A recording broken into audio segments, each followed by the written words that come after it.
Shalom teman-teman, kembali lagi dalam ibadah yud kita pada hari ini.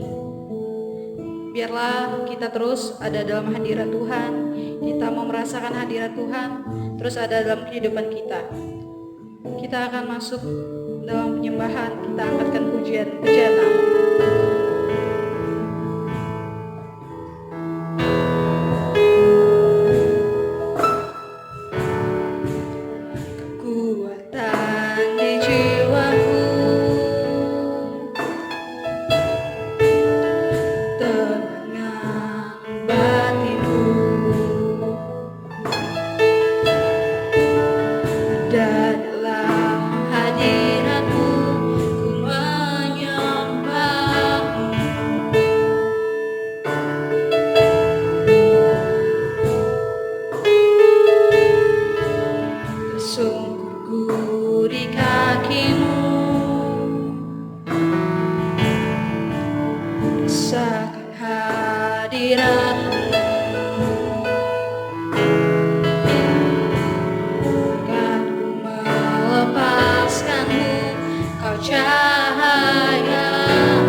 kita berdoa.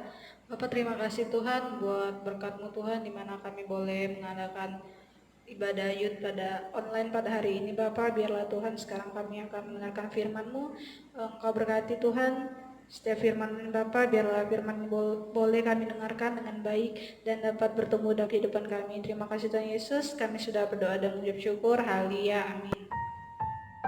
Shalom teman-teman Eleven Youth yang saya kasih di dalam nama Tuhan Yesus. Saya percaya bersama dengan Tuhan kita pasti mengalami hal yang luar biasa. Amin. Nah, kali ini kita bakal membahas tentang berani mengampuni atau melepaskan kepahitan. Gimana menurut teman-teman? Teman-teman sendiri pernah gak mengalami sesuatu kepahitan atau merasakan dendam atau menyimpan kebencian? Karena saya pribadi juga pernah mengalami hal ini. Nah, di sini Tuhan berbicara kepada saya, bagaimana sih cara kita untuk bisa melepaskan hal itu di dalam diri kita, sebab kita tahu sendiri bahwa yang namanya memendam rasa sakit hati itu nggak benar di dalam kehidupan kita. Nah, dan nggak banyak di antara kita yang sebagai anak-anak Tuhan masih ada aja menyimpan rasa sakit hati terhadap sesamanya. Nah, ini menandakan bahwa kita belum benar-benar mengalami kasih Tuhan sepenuhnya. Sebab kalau kita mengampuni, kalau kita nggak mengampuni, bagaimana Bapa di surga bisa mengampuni kita? Nah, sakit hati, kepahitan, dan iri hati itu hal yang menghambat diri kita untuk bertumbuh dan mengalami pembaruan buat pribadi kita. Nah, saya mau ajak teman-teman untuk buka kitab Efesus pasal 4 ayat 31 sampai 32. Dan saya kenakan segala kepahitan, kegeraman, kemarahan, pertikaian, dan fitnah hendaklah dibuang dari antara kamu. Demikian pula segala kejahatan. Tetapi hendaklah kamu ramah seorang terhadap yang lain, penuh kasih mesra dan saling mengampuni, sebagaimana Allah di dalam Kristus telah mengampuni kamu. Nah, jadi kalau kita biarin kepahitan itu bersarang di hati kita, sama aja kita buat memilih untuk diam di tempat. Suatu contoh di dalam Alkitab tentang cara Tuhan menghapus sakit hati atau kepahitan, itu teman-teman bisa melihat ceritanya tentang Esau dan Yakub. Nah, ini tentang penyertaan Tuhan kepada Yakub sampai Esau dapat mengampuni Yakub. Nah, saat itu Esau diperdaya oleh Yakub dengan semangkuk sup kacang sampai Esau kehilangan hak sulung. Lalu Yakub juga memperdaya Ishak, ayah mereka, untuk memberkati Yakub dengan berkat yang disiapkan untuk Esau. Nah, apa menurut teman-teman yang terjadi? Di sini Esau marah, Esau dendam dan ingin membunuh Yakub. Setelah ayahnya meninggal, lalu apa yang terjadi? Saya mau ajak teman-teman buka Alkitabnya di Kejadian pasal 31 ayat 3. Biar saya bacakan. Lalu berfirmanlah Tuhan kepada Yakub, pulanglah ke negeri nenek moyangmu dan kepada kaummu, dan aku akan menyertai engkau. Nah, di situ penyertaan Tuhan dapat membuat Esau mengampuni Yakub. Itu kita boleh lihat di Kejadian 33 ayat yang keempat.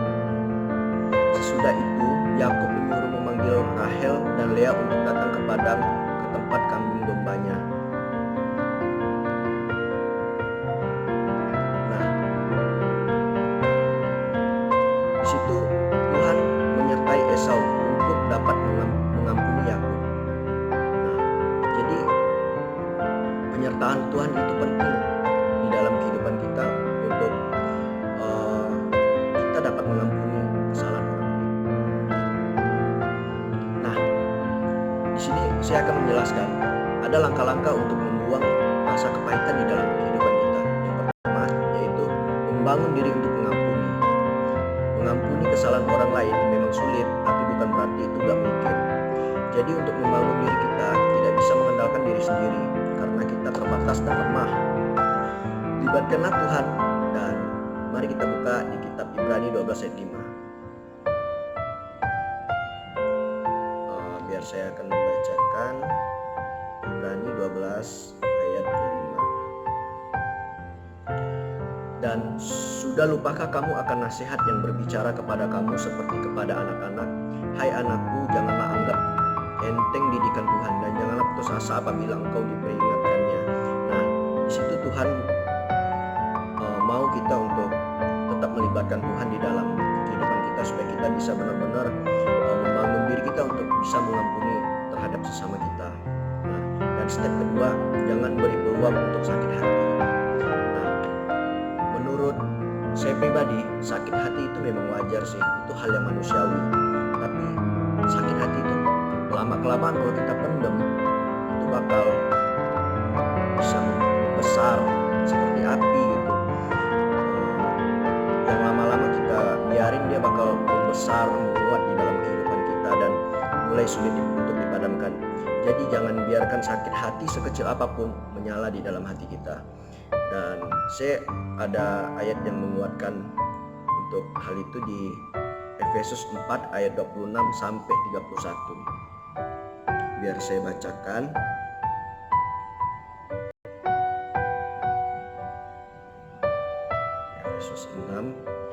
Efesus 4 ayat 26.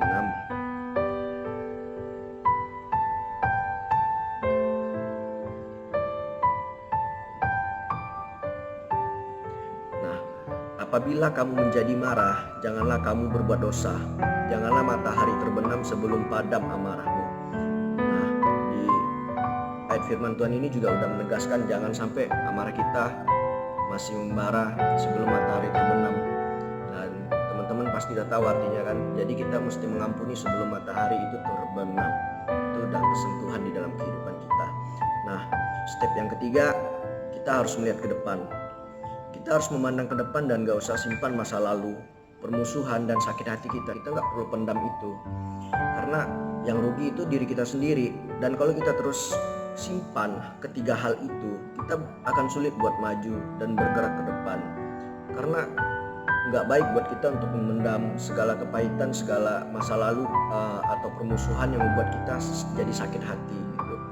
Jadi kita mesti pandang ke depan, kita mesti melihat prospek kita ke depan, dan gak perlulah kita pendam-pendam hal yang gak mesti kita simpen di dalam hati. Nah, kita buka di Filipi 3 ayat 13.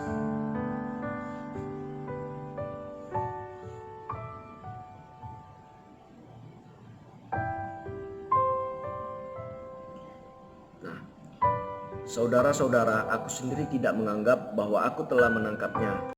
Tetapi ini yang kulakukan, aku melupakan apa yang telah di belakangku dan mengarahkan diri kepada apa yang di hadapanku.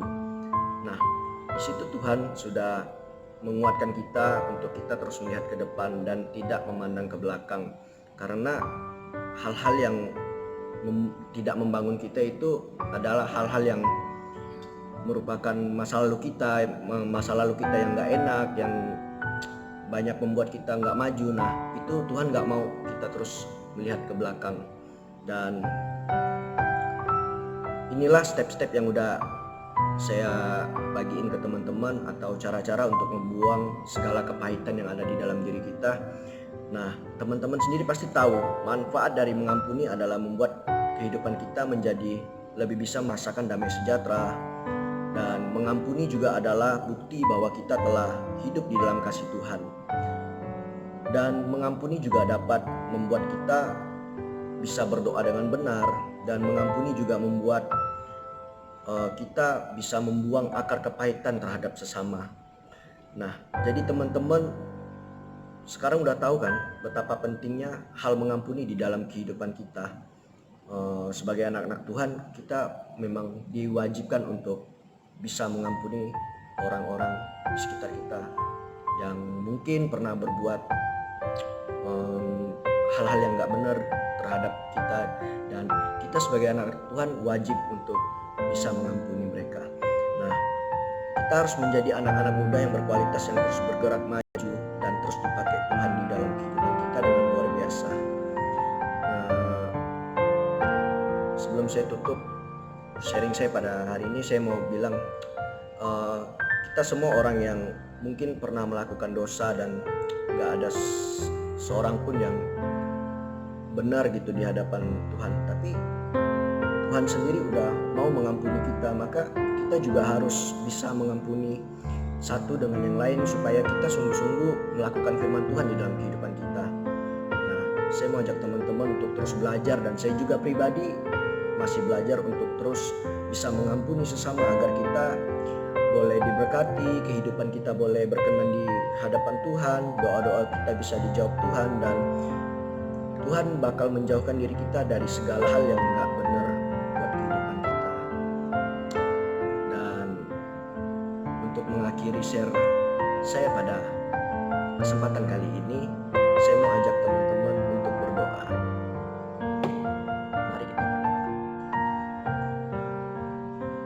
Bapa di surga, terima kasih buat kebaikan-Mu di dalam kehidupan kami Bapa. Kami bersyukur Kau selalu menyertai kehidupan kami, dan kami bangga mempunyai Allah yang hidup di dalam kehidupan kami Bapa. Bapa, biarlah Engkau terus bekerja di dalam kehidupan kami Bapa, dan kami ingin membuka hati kami. Biarlah Engkau terus bekerja di dalam kehidupan kami. Biarlah kami boleh berani untuk terus mengampuni orang-orang yang mungkin telah membuat kami kecewa, membuat kami patah semangat, membuat kami memendam rasa benci. Tapi kami yakin dan percaya bahwa Tuhan terus mengampuni kami, dan kami ingin mengampuni sesama kami sebagaimana Tuhan telah mengampuni kami Bapa. Dan biarlah kami menjadi orang yang bisa menjadi berkat untuk keluarga kami dan orang-orang di sekitar kami Bapa. Biarlah kehidupan kami boleh terus mengalami pertumbuhan dan pembaharuan di dalam Engkau. Biarlah kami boleh menjadi orang yang terus mempunyai kasih seperti kasih Tuhan di dalam kehidupan kami Bapa. Terima kasih Tuhan untuk kebenaran firman-Mu yang terus menopang kehidupan kami, yang terus menguatkan kami. Kami yakin dan percaya bahwa firman-Mu ya dan amin di dalam kehidupan kami, dan kami boleh terus bertumbuh dan berakar di dalam firman-Mu Bapa. Terima kasih Tuhan. Kami terus berdoa untuk teman-teman yang sedang ada di rumah. Tuhan terus lindungi, Tuhan terus berkati mereka dan keluarganya. Biarlah terus berada di dalam lindungan Tuhan, dan mereka boleh sehat, mereka boleh kuat di dalam Tuhan. Terima kasih Bapa. Kami bersyukur dan kami telah selesai berdoa. Hanya di dalam nama Tuhan Yesus kami telah berdoa. Oke, sampai di sini dulu perjumpaan kita di dalam ibadah Eleven Youth. Biarlah Tuhan terus menyertai kehidupan teman-teman yang ada di rumah. Tetap berdoa, tetap mendekatkan diri kepada Tuhan, dan biarlah kasih Tuhan terus menyertai teman-teman yang ada di rumah. God bless you. Say